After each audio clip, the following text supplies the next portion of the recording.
Hello students, नमस्कार। मैं पंकज अग्रहरी आप लोगों का अग्रहरी एकेडमी पर स्वागत करता हूं। स्टूडेंट्स, आज की क्लास में हम लोग एक्सरसाइज 4.1 के क्वेश्चंस को सॉल्व करने वाले हैं।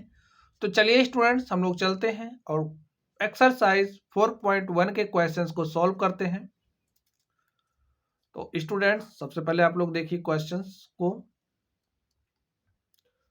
तो यहाँ पर देखिए क्वेश्चंस में क्या कह रहा है। क्वेश्चन 1 को आप लोग देखिए। एक नोटबुक की कीमत एक कलम की कीमत से दोगुनी है। इस कथन को निरूपित करने के लिए दो चरों वाला रैखिक समीकरण युग्म लिखिए। दो चरों वाला रैखिक समीकरण लिखिए। तो हमें ये जो स्टेटमेंट यहाँ पर हमें दिया गया है, इस स्टेटमेंट के लिए हमें क्या लिखना है?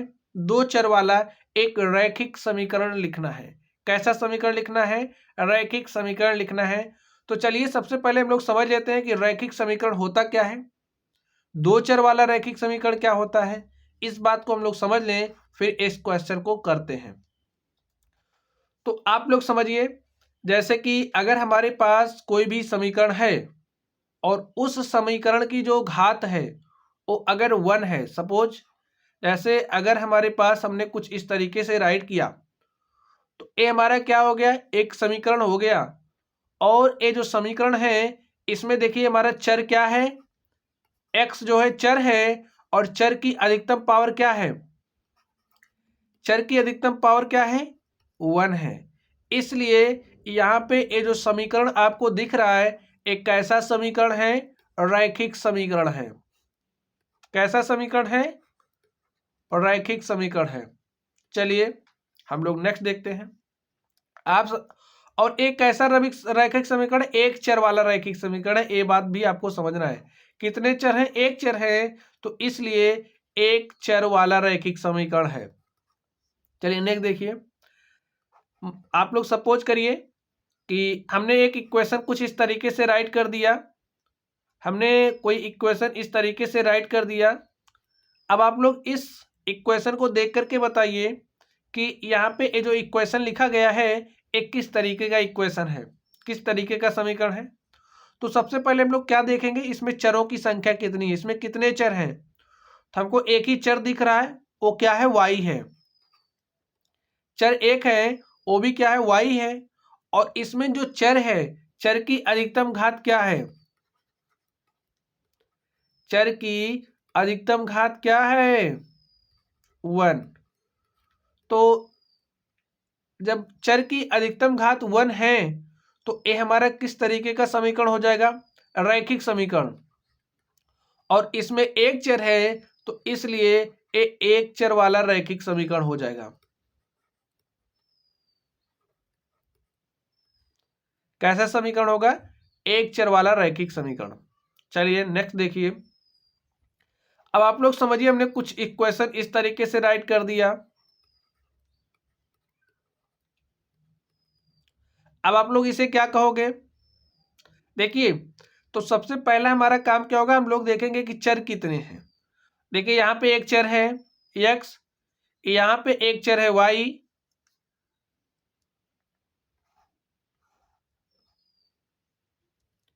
यहाँ पे एक चर है x, यहाँ पे एक चर है y। तो यहाँ पे कितने चर हो गए? दो चर हो गए। एक चर x है, दूसरा y है। और देखिए जो यहाँ पे चर है, चर की अधिकतम घात क्या है? x की देखिए अधिकतम घात क्या है? 1 है।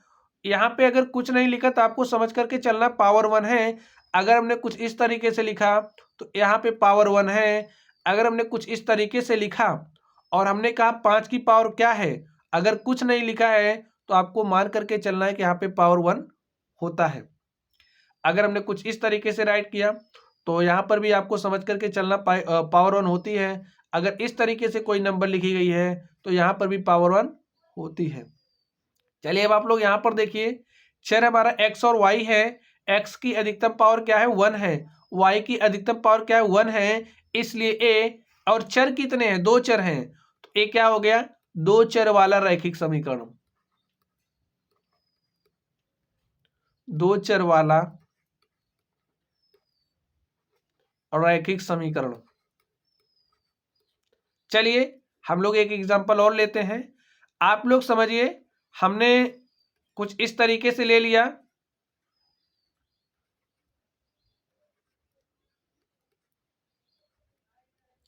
अब आप लोग बताइए किस तरीके का समीकरण है, इसमें चर कितने हैं?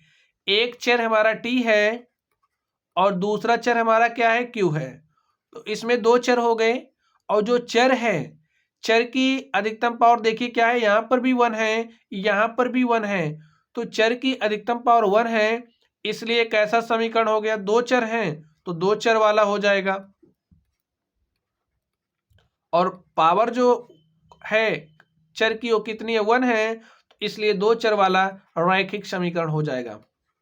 चलिए अब हम लोग इसको जनरलाइज कर देते हैं। आप लोग समझिए,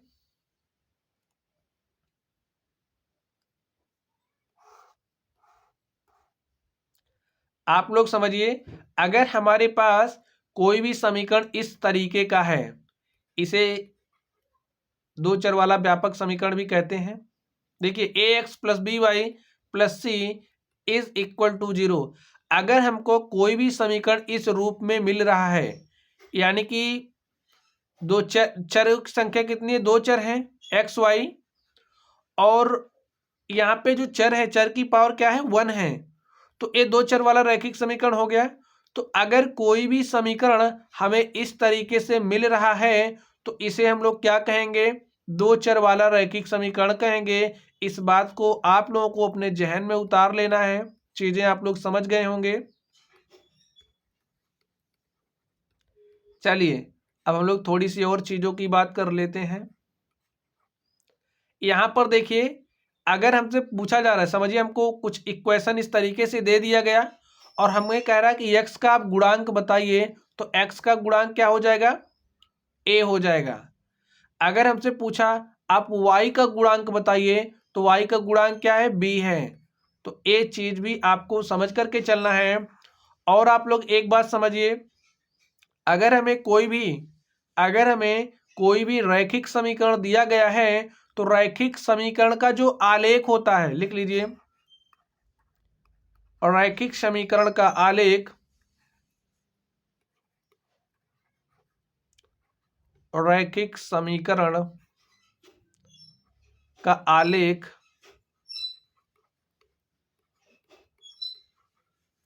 एक सरल रेखा होती है। अभी स्टूडेंट जब हम लोग एक्सरसाइज के क्वेश्चंस करेंगे, तो जब हमें आगे इस तरीके के क्वेश्चंस मिलेंगे तो हम लोग उसको भी हल करेंगे। अभी आप लोग कुछ जरूरी बातें लिख लीजिए। अगर हमें इस तरीके का रैखिक समीकरण मिल रहा है, तो रैखिक समीकरण का आलेख क्या होता है, एक सरल रेखा होती है। अभी आगे की क्लासेस में सारी चीजें आप लोगों को मिलेंगी। और अगर हमारे पास कोई भी रैखिक समीकरण है, तो रैखिक समीकरण के, जैसे अगर दो चर वाला रैखिक समीकरण है, तो उसके अपरिमित रूप से बहुत सारे हल होते हैं, उसके अपरिमित हल होते हैं। लिख लीजिए, दो चर वाले रैखिक समीकरण के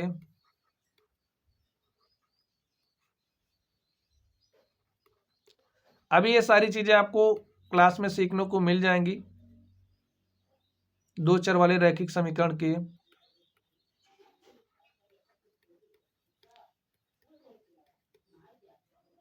अपरिमित रूप से अनेक हल होते हैं, अपरिमित रूप से अनेक हल।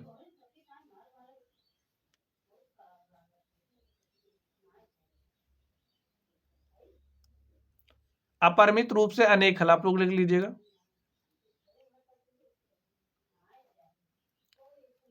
अनेक हल।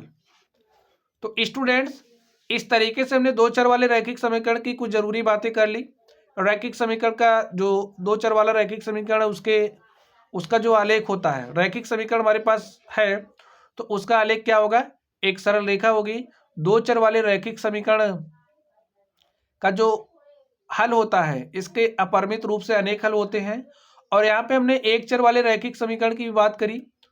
तो एक चर वाला रैखिक समीकरण आप लोग देखिए, जो हमारा एक चर वाला रैखिक समीकरण होता है, इसका जो सॉल्यूशन होता है, इसका जो हल होता है, क्या होता है? अद्वितीय होता है।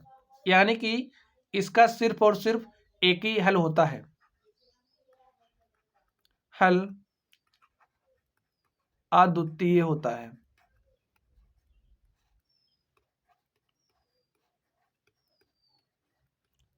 इतनी बात आप लोग समझ गए होंगे।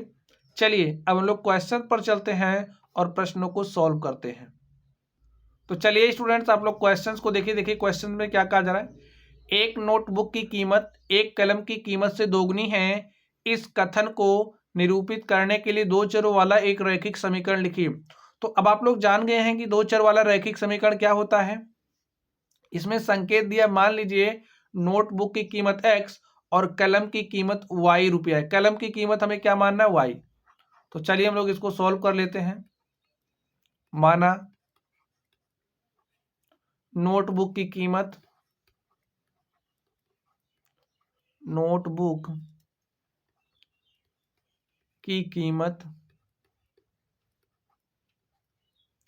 x रुपया और कलम की कीमत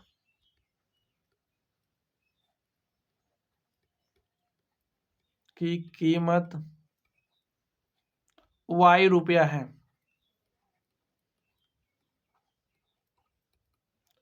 चलिए नेक्स्ट देखिए, प्रश्नानुसार क्या कहा जा रहा है।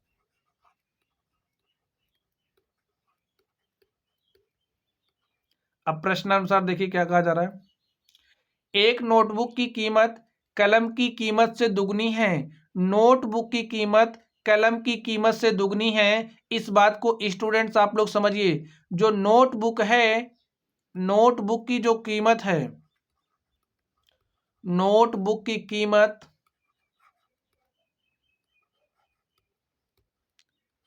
क्या है? कलम की कीमत की दोगुनी है। अगर कलम 5 रुपए की है तो नोटबुक कितने की है? ट्वाइस टाइम्स ऑफ कलम, यानी कि कलम की दोगुनी 10 रुपए की। तो स्टूडेंट्स आप लोग समझ गए, नोटबुक की जो कीमत है कलम की कीमत से दुगनी है। अगर कलम की कीमत देखिए, अगर कलम की कीमत 5 रुपया है तो नोटबुक की कीमत क्या हो जाएगी? नोटबुक की कीमत क्या हो जाएगी? 2 गुणे में 5, यही तो। अगर नोटबुक की देखिए, अगर कलम की कीमत y रुपया है तो नोटबुक की कीमत क्या हो जाएगी? Twice times of y। आप लोग समझ गए होंगे। तो यहाँ से देखिए, जो नोटबुक है, नोटबुक की कीमत क्या हो जाएगी? किसके बराबर? 2 गुणे कलम की कीमत के बराबर। तो यहाँ से देखिए x minus 2y is equal to 0, और यही हमें रिलेशन निकालना था। देखिए, और इसमें देखिए क्या दो चर हैं? हाँ, x है, y है। क्या रैखिक समीकरण है? हाँ। क्यों? क्योंकि यहाँ पे जो चर हमको दिख रहा है, चर की अधिकतम पावर 1 है, तो इसलिए एक क्या है? एक रैखिक समीकरण है, वो भी दो चर वाला। तो स्टूडेंट्स आप लोग समझ गए होंगे। चलिए अब हम लोग अगले प्रश्न पर चलते हैं और देखते हैं अगला क्वेश्चन क्या दिया है। क्वेश्चंस देखिए स्टूडेंट्स, क्वेश्चन में क्या कहा जा रहा है। निम्नलिखित रैखिक समीकरणों को ax plus B Y plus C बराबर 0 के रूप में व्यक्त कीजिए और प्रत्येक स्थिति में a b और c के मान बताइए। तो चलिए स्टूडेंट्स, हम लोग इसके फर्स्ट नंबर को सॉल्व करते हैं, और ये जो समीकरण यहाँ पर हमें दिया गया है इसको हम लोग इस रूप में व्यक्त करते हैं। तो देखिए फर्स्ट नंबर का सॉल्यूशन क्या हो जाएगा। क्या दिया है? 2x plus 3y is equal to 9.35 का बार हमें इस तरीके से दिया गया है, और हमें इस रूप में लेकर के आना है। तो आप लोग सोचिए इस रूप में हम लोग कैसे लेकर के आ सकते हैं। बस कुछ नहीं करना है, इसको आप इस तरफ लेकर के चले आइए। देखिए 9.35 बार इज इक्वल टू 0। क्या हमारा ये जो समीकरण है इस रूप में चेंज हो चुका है? हाँ। तो इसकी आप तुलना कर लीजिए जनरल समीकरण से, ठीक है। तो क्या हो जाएगा, यहां से देखिए x का कोफिशिएंट a है, यहाँ पे x का गुणांक क्या है, कोफिशिएंट क्या है, 2 है। तो यहाँ से क्या हो जाएगा, a बराबर 2, b बराबर देखिए क्या हो जाएगा 3 हो जाएगा, और c बराबर देखिए क्या हो जाएगा, c इज इक्वल टू हो जाएगा -9.35 बार। हमें ए बी सी निकालना था तो हमने ए बी सी निकाल लिया।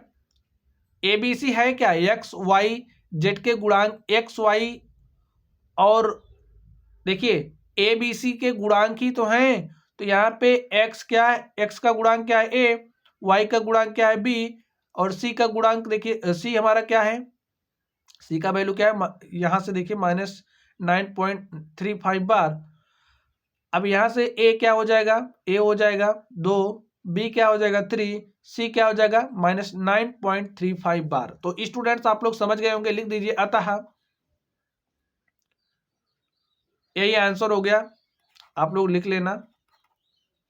चलिए हम लोग नेक्स्ट देखते हैं, नेक्स्ट हमारे पास क्या है, सेकंड नंबर इसका देखिए।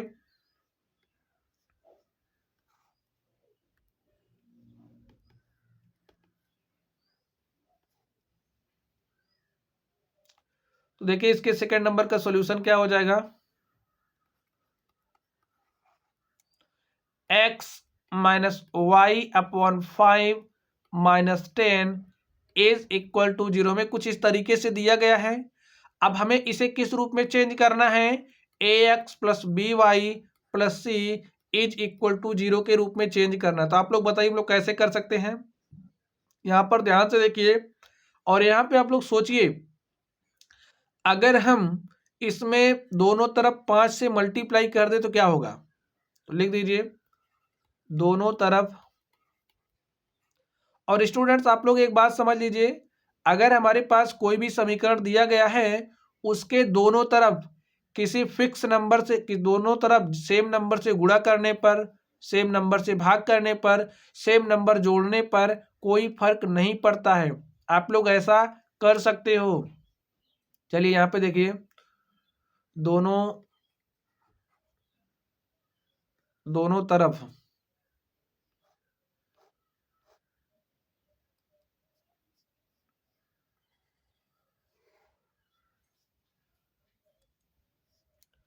दोनों तरफ 5 से गुणा करने पर,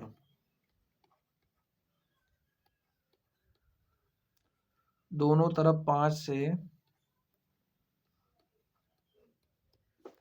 गुणा करने पर, तो स्टूडेंट दोनों तरफ 5 से गुणा करिए, तो यहाँ पे 5 से गुणा करिए, देखिए क्या हो जाएगा 5 of x minus y upon में 5 माइनस 10, इस तरीके से हो जाएगा। यहाँ पे क्या हो जाएगा 5 इंटू में 0। अब आप इसको अगर ऐसे ऐसे कट कर दोगे, देखिए हमारे पास वही तो मिल जाएगा, तो कोई फर्क नहीं पड़ेगा। हम लोग ऐसा कर सकते हैं, तो कर दीजिए, मल्टीप्लाई करिए 5 से, तो यहाँ पे क्या हो जाएगा 5x माइनस, इसको मल्टीप्लाई करिए, देखिए यहाँ पे क्या हो जाएगा -5y अपॉन में 5, यहाँ पे देखिए क्या हो जाएगा 10 इंटू में 5, और यहाँ पे 5 को 0 से मल्टीप्लाई करो, क्या हो जाएगा 0। ए 5 इस 5 से कैंसिल हो जाएगा, और यहाँ पे देखिए हमारे पास क्या बचेगा 5x माइनस वाई माइनस 10 बचे, क्या हो जाएगा 50 इज इक्वल टू 0। अब आप लोग देख सकते हो क्या ये जनरल फॉर्म में चेंज हो चुका है। हाँ ए एक्स, चलिए इसको हम लोग थोड़ा सा और जनरलाइज कर देते हैं। देखिए 5x, यहाँ पे प्लस लिख दीजिए, और यहाँ पे लिखिए क्या माइनस वाई। नेक्स्ट देखिए यहाँ पे लिखिए प्लस, और क्या क्या लिखेंगे -50 इज इक्वल टू 0। अब यहाँ पे देखिए और क्या लिख सकते हो इसको आप लोग, एकदम बेसिक मेथड 5x, यहाँ पे लिखो -1 इंटू में y plus -50 is equal to 0। तो स्टूडेंट्स इस तरीके से देखिए,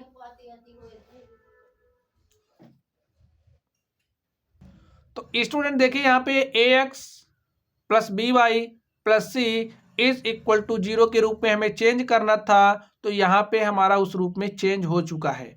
अब हमें क्या बताना है, हमें ए बी और सी का वैल्यू बताना है। तो चलिए देखिए इसकी तुलना कर लीजिए इससे, जनरल समीकरण से ax प्लस बी वाई दो चर वाला रैखिक समीकरण, तुलना करिए इससे A X plus B Y plus C is equal to 0 से। तो यहाँ से देखिए ए इज इक्वल टू क्या हो जाएगा, इससे तुलना करिएगा, यहाँ पे एक्स है, यहाँ पे एक्स है, तो यहाँ पे क्या हो जाएगा, ए इज इक्वल टू 5। तो लिख लो बी इज इक्वल टू क्या हो गया, -1। सी इज इक्वल टू क्या हो गया, -50। तो यही हमारा क्या हो गया, आंसर हो गया। चलिए स्टूडेंट्स, हम लोग इसके थर्ड नंबर पे चलते हैं और देखते हैं थर्ड नंबर का सॉल्यूशन क्या होगा।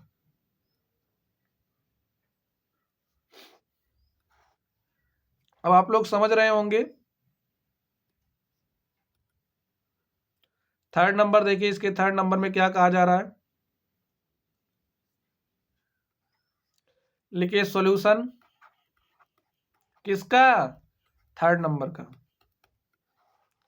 अब यहां पे देखिए क्या दिया है, -2x plus 3y is equal to 6। और जनरल फॉर्म में चेंज करने के लिए हमें किस रूप में लेकर के आना होगा, ax plus B Y plus C is equal to 0 के रूप में लाना होगा। तो इसके लिए इस 6 को हम लोग इधर ले आए, हो जाएगा हमारा काम। तो लेकर के आइए -2x प्लस 3y, और इसको इस तरफ लेकर के आएंगे -6 प्लस इधर आएगा तो माइनस हो जाएगा ना, इज इक्वल टू 0। एक काम आप लोग करिए, नहीं तो इसको ऐसे ही रहने दीजिए।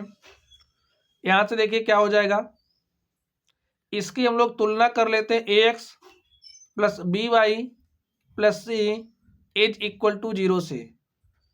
तो देखिए यहां से क्या हो जाएगा, ए इज इक्वल टू -2 हो जाएगा, बी इज इक्वल टू 3 हो जाएगा, और सी की बात करें तो सी इज इक्वल टू क्या हो जाएगा, -6। और यही हमारा क्या हो गया, आंसर हो गया। इतना सिंपल है, आप लोग देखते ही इसको कर ले जाइएगा। चलिए अब हम लोग इसके फोर्थ नंबर पर चलते हैं और देखते हैं फोर्थ नंबर का सॉल्यूशन क्या होगा। तो चलिए स्टूडेंट्स, इसके फोर्थ नंबर को हम लोग सॉल्व करते हैं, देखते हैं फोर्थ नंबर का सॉल्यूशन क्या हो जाएगा।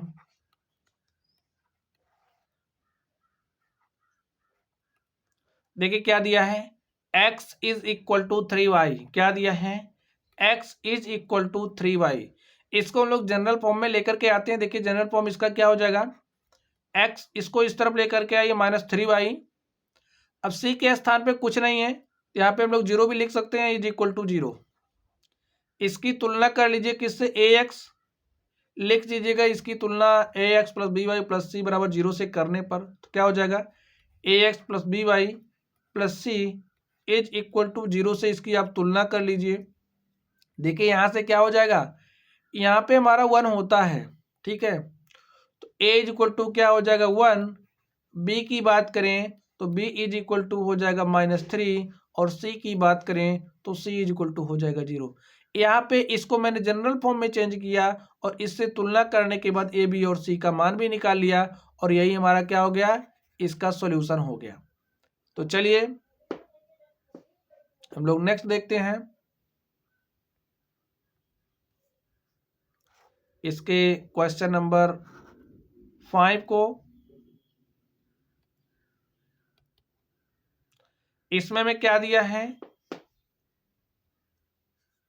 2x - 5, लिख दीजिए सॉल्यूशन किस नंबर का, 5 नंबर का। क्या दिया है question, 2x is equal to -5। इसको हम लोग क्या करेंगे, इसको आप इस तरफ लेकर के आइए, तो 2x -5 इधर लाएंगे तो +5 हो जाएगा। c के स्थान पे कुछ नहीं तो आप 0 लिख दो, जनरल फॉर्म में चेंज करने के लिए यहाँ पे हो जाएगा 0। अब देखिए इसकी हमें तुलना करनी किससे, ax plus B Y plus C is equal to 0 से। तो हमारे पास क्या हो जाएगा, a इज इक्वल टू 2 हो जाएगा, b इज इक्वल टू 5 हो जाएगा, और c इज इक्वल टू क्या हो जाएगा 0। और यही हमारा क्या हो गया, आंसर हो गया। ये इसका जनरल फॉर्म हो गया। इसके जनरल फॉर्म को आप लोग इसी तरीके से लिखना, 2x + 5y is equal to 0। आप लोगों को कंपेयर करने में कोई दिक्कत ना हो, इसलिए यहाँ पे हमने 0 भी लिख दिया। तो ये इसका ax + by + c equal to 0 वाला फॉर्म हो गया, और यहाँ से a b c का वैल्यू हमने निकाल लिया। तो चलिए अब लोग अगले नंबर पर चलते हैं और देखते हैं अगला नंबर क्या है।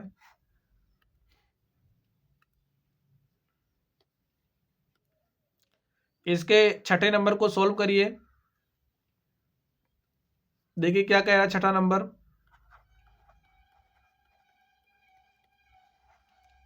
3x+2 is equal to 0। क्या है? 3x+2 is equal to 0। अब यहाँ पे स्टूडेंट्स आप लोगों को ध्यान से देखना होगा, ax प्लस बी वाई, यानी कि हमारा बी वाई देखिए क्या है, 0y, क्योंकि 0 से गुणा करेंगे तो y हमारा है ही नहीं, तो ऐसा हो जाएगा +2 इज इक्वल टू 0। ए तो जनरल फॉर्म में है ही, इसका जनरल फॉर्म क्या हो जाएगा, 3x+2 इज इक्वल टू 0। इसका ax plus B Y plus C वाला फॉर्म है। इसकी तुलना कर लीजिए किससे, ax plus B Y plus C is equal to 0।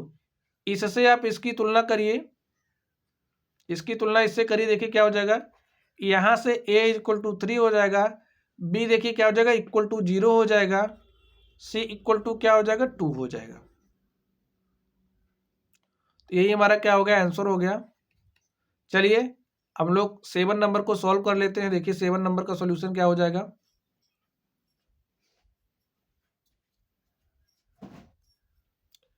y-2 is equal to 0।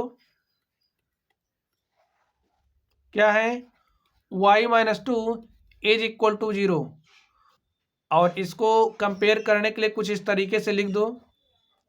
अब x वाला कोफिशिएंट हमें नहीं दिख रहा, तो यहाँ पे 0x लिख दो, -2 इज इक्वल टू 0। और इसको आप कुछ इस तरीके से करो, 0x plus y-2 is equal to 0। इसकी तुलना आप कर लीजिए ax plus B Y plus C is equal to 0 से। तो यहाँ से आपको a का वैल्यू 0 मिल जाएगा, b का वैल्यू क्या मिलेगा, 1 मिलेगा, और c का वैल्यू देखिए क्या मिलेगा, -2 मिलेगा। यही हमारा क्या हो गया, सॉल्यूशन हो गया। चलिए हम लोग इसके नेक्स्ट नंबर पे चलते हैं, नंबर 8 पर। तो देखिए नंबर 8 में क्या कहा जा रहा है, तो देखिए स्टूडेंट नंबर 8 में क्या कहा जा रहा है,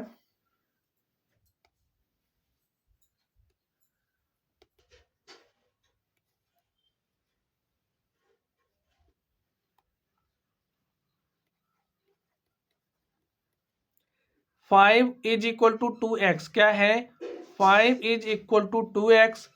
तो इसमें हमें करना क्या है, इसमें देखिए क्या करना है, इसको आप इस तरफ भेज दो, 2x, इस 5 को हमने इस तरफ भेजा, तो 2x माइनस 5, यहाँ पे क्या आ गया, 0। तो इसको हम लोग इस तरीके से लिख सकते हैं, 2x minus 5 is equal to 0। General form में आ गया।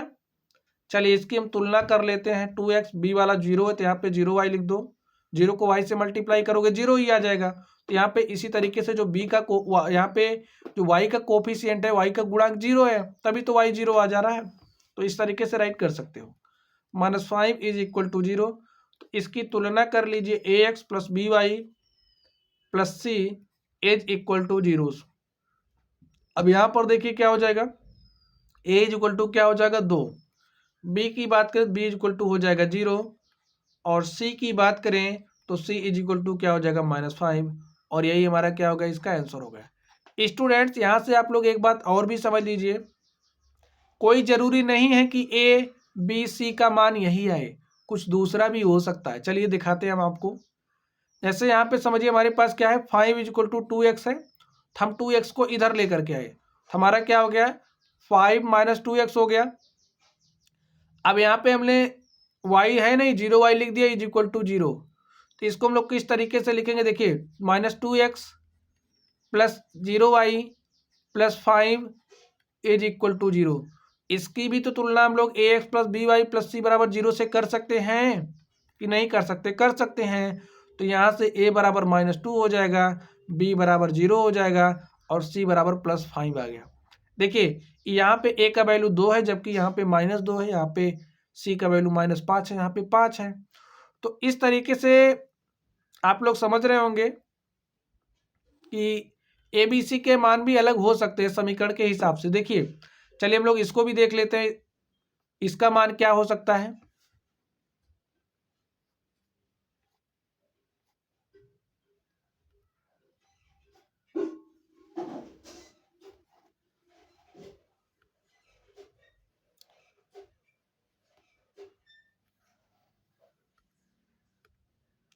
तो यहां पर देखिए स्टूडेंट्स, इसको हमने क्या किया, 5 से मल्टीप्लाई करके इसको सॉल्व कर लिया। ठीक है, इस दूसरे नंबर को आप लोग ध्यान से देखिए। अगर हम लोग इसकी डायरेक्ट तुलना कर लें A X plus B Y plus C से, तो ए बी सी का मान दूसरा हो जाएगा। देखिए इसकी तुलना कर लीजिए, क्या दिया यहाँ पे, x minus y upon 5 minus 10।